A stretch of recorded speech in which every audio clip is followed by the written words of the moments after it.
Hello everyone, discuss करने वाले हैं आज के सेशन में एक ऐसे प्रॉब्लम जो सर्कुलर मोशन से रिलेट करता है और उसके साथ पावर रिलेट करता है। यानी ये सवाल जो है वो देखेंगे, a particle of mass m, यानी ए पार्टिकल ऑफ मास, ठीक है, moves along a circle of radius r with a normal acceleration varying with time as, देखो इक्वेशन दे दिया, ये क्या है, नॉर्मल एक्सेलरेशन है। नॉर्मल एक्सेलरेशन को सेंट्रीपिटल एक्सेलरेशन भी बोलते हैं सर्कुलर मोशन में। Where A is a constant, यानी ए क्या है, यहां पे कांस्टेंट है और टी तो टाइम है, टाइम के साथ वेरी कर रहा है।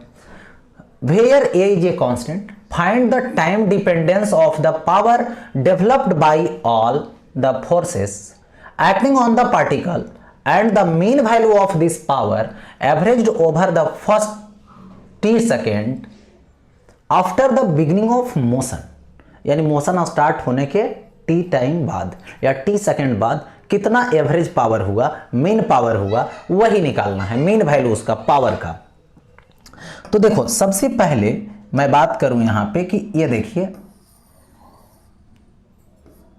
ये सर्कुलर पाथ है और इस सर्कुलर पाथ की जो सेंटर है ये, इसकी रेडियस यहाँ पे r हुई और ये पार्टिकल है जिसका मास m है और ये सर्कुलेट करेगा तो डेफिनेट है कि इसकी वेलोसिटी होगी। इसकी वेलोसिटी होगी तो सेंटर के साइड में एक्सेलरेशन है जो Wn है, जिसको नॉर्मल एक्सेलरेशन बोलते हैं, या तो सेंट्रीपिटल एक्सेलरेशन, नॉर्मल एक्सेलरेशन या सेंट्रीपिटल एक्सेलरेशन या रेडियल एक्सेलरेशन, तीनों एक ही चीज है। जो कितना दे रखा है तो Wn है, जो कि कितना है, AT² है, ठीक है। तो सबसे पहले यहां पावर निकालने के लिए बोला गया ऑल फोर्स से पावर डेवलप निकालनी है, ठीक है। तो ऑल फोर्स बोला है, जितने भी फोर्स हैं सभी को कंसीडर कर लिया जाए। तो देखिए सर्कुलर मोशन में दो तरीके का फोर्स होती है, एक सेंट्रीपिटल फोर्स होता है, एक टेंजेंशियल फोर्स होता है। लेकिन उसके लिए केस है, सेंट्रीपिटल फोर्स जितने भी सर्कुलर मोशन होते हैं सब में लगता है, लेकिन टेंजेंशियल जो होता है, टेंजेंशियल फोर्स जिसमें स्पीड चेंज करता है, वेलोसिटी नहीं, यानी जिसको बोलते हैं non uniform circular motion. Non uniform circular motion यदि होगा यानी स्पीड का मैग्नीट्यूड चेंज करेगा तो टेंजेंशियल भी फोर्स होगी। तो सबसे पहले देखा जाए कि कैसा है, यूनिफॉर्म सर्कुलर मोशन है। यदि यूनिफॉर्म सर्कुलर मोशन होगा तो केवल नॉर्मल फोर्स लगेगा, यदि नॉन यूनिफॉर्म होगा तो नॉर्मल फोर्स भी होगा, यानी सेंट्रीपिटल फोर्स भी होगा और टेंजेंशियल फोर्स भी होगा। तो सबसे पहले यहाँ पे डिसाइड कर लीजिए। तो यहाँ कैसे डिसाइड कीजिएगा, v से डिसाइड होगा, v के अमाउंट से डिसाइड होगा। तो v का अमाउंट देखिए, इसको क्या लिखोगे, v² होता है सेंट्रीपिटल एक्सेलरेशन, जो क्या हुआ, AT² हुआ।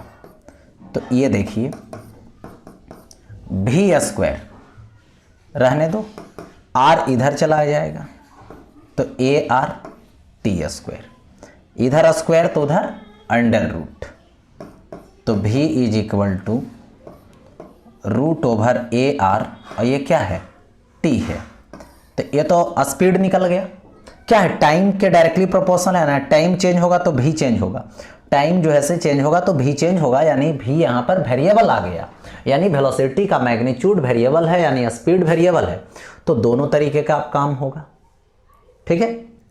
यानी नॉन यूनिफॉर्म सर्कुलर मोशन में चला गया, यानी दोनों फोर्स लगेगा, सेंट्रीपिटल फोर्स भी लगेगा और टेंजेंशियल फोर्स भी लगेगा। तो अब तो दोनों फोर्स पावर डेवलप करेगा। तो देखिए यहाँ पे सेंटर के तरफ जो फोर्स लगता है उसको सेंट्रीपिटल फोर्स बोलते हैं, जो सेंटर के तरफ लगता है, जो क्या होता है, तो यहां पर होता है m × Wn, यानी मास इंटू नॉर्मल एक्सेलरेशन, तो सेंट्रीपिटल एक्सेलरेशन। तो ये क्या होगा, Fc = m और Wn AT² हो गया। लेकिन ये तो हुआ सेंटर के तरफ वाला। टेंजेंशियल तरफ वाला लेंगे तो टेंजेंशियल एक्सेलरेशन चाहिए, यहां तो सेंट्रीपिटल एक्सेलरेशन सिर्फ है यानी नॉर्मल एक्सेलरेशन है। तो टेंजेंशियल एक्सेलरेशन के लिए बात करें अब, तो टेंजेंशियल एक्सेलरेशन होता है at, और at इज इक्वल टू होता है the rate of change in the speed, the rate of change in the speed. हो गया, तो ये हो जाएगा d/dt। v के जगह पे वैल्यू ला के पुट कर दो, √ART। देखिए √ART, AR कांस्टेंट, तो √AR बाहर, dt बाई ये हो गया dt। ठीक है, तो dt cancel, so tangential acceleration under root AR, tangential force Ft mass into acceleration यानी मास √AR। हो गया ऐसा, दे दिया मैंने। अब देखो ये क्या है, सर्कुलर मोशन है। इस सर्कुलर मोशन में ये क्या है, सेंटर है, डॉट डॉट डॉट। इधर क्या होगा, वेलोसिटी होगी, तो इधर ही टेंजेंट, वेलोसिटी टेंजेंट के डायरेक्शन में होता है और टेंजेंट एक्सेलरेशन भी इसी डायरेक्शन में होता है। तो टेंजेंट एक्सेलरेशन का डायरेक्शन ये होगा, तो टेंजेंशियल फोर्स का भी डायरेक्शन ये होगा। सेंट्रीपिटल फोर्स का डायरेक्शन इधर होता है क्योंकि सेंट्रीपिटल एक्सेलरेशन इधर होती है सेंटर के तरफ। इसको नॉर्मल फोर्स भी बोलते हैं या तो सेंट्रीपिटल फोर्स बोलते हैं।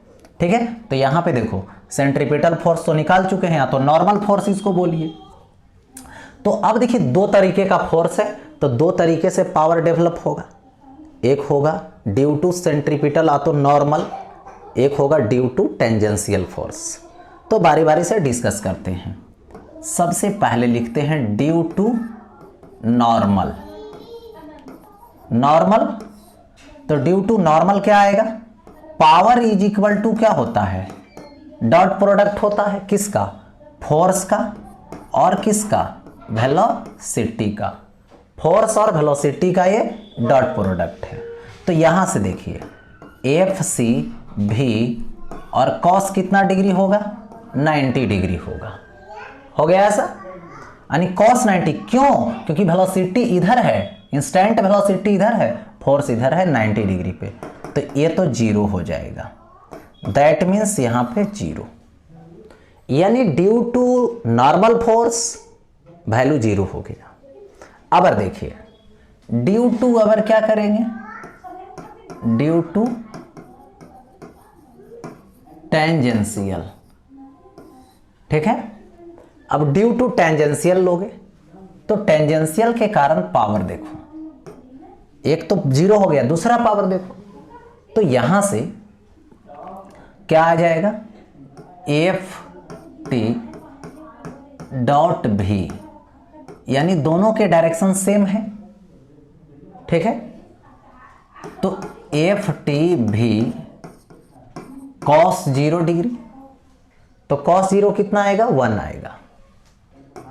तो Ft तो मास इंटू एक्सेलरेशन, मास वाला वैल्यू, मास, ये देखो A R निकाल चुके हैं, इंटू भी cos 0 1, तो m √AR इंटू भी का वैल्यू पुट कर दीजिए। तो भी का वैल्यू देखिए यहाँ पे इतना है, √ART, तो ये हो जाएगा √ART।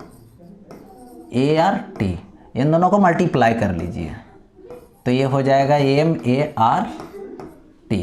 तो ये तो हो गया P, तो यहाँ पर P टोटल फोर्स से केवल तो क्या होगा, टेंजेंशियल से आया, तो केवल टेंजेंशियल से आया, जो कितना आया, MART आया। हो गया ये, तो एक तो हो गया कि ये जो है T टाइम में है, टाइम डिपेंडेंस है। तो यहाँ पे टाइम डिपेंडेंस है यानी टाइम है, तो इंस्टेंट पावर एक प्रकार से हुआ due to all force. Normal से तो जीरो हुआ, केवल इससे हुआ। तो सर्कुलर मोशन में सिर्फ और सिर्फ टेंजेंशियल फोर्स से पावर डेवलप होती है, नॉर्मल फोर्स से पावर 0 होता है। अब देखिए क्या निकालनी है, मीन या तो एवरेज पावर। देखो मीन या तो एवरेज पावर निकालता हूं। तो मीन या तो एवरेज पावर मीन्स यहां पे देखो होगा क्या, देखिए मीन या फिर एवरेज, तो ये होगा total work by total time, होगा ऐसा। तो वर्क इज इक्वल टू, देखो पावर इज इक्वल टू होता है W बाई टी, तो W इज इक्वल टू होगा P इंटू टी, होगा ऐसा। तो छोटा टाइम के लिए निकाल लो पहले, ये वेरिएबल है इसलिए, तो ये हो जाएगा छोटा के लिए P डी टी, इसको इंटीग्रेट कर दो 0 से T तक, और फिर क्या करो टोटल टाइम 0 से T तक, इंस्टेंट को कन्वर्ट करने के लिए। तो देखिए इंटीग्रेशन 0 से T तक, P का वैल्यू MART dt, dt का इंटीग्रेशन T 0 से T तक T ही आएगा। MAR देखिए T पे पावर 1 dt 0 से T बाई T, होगा ऐसा। अब देखिए एवरेज निकाल रहा हूं, इसके बाद यहां से P mean is equal to क्या होगा, MAR रहेगा, और T पे पावर 1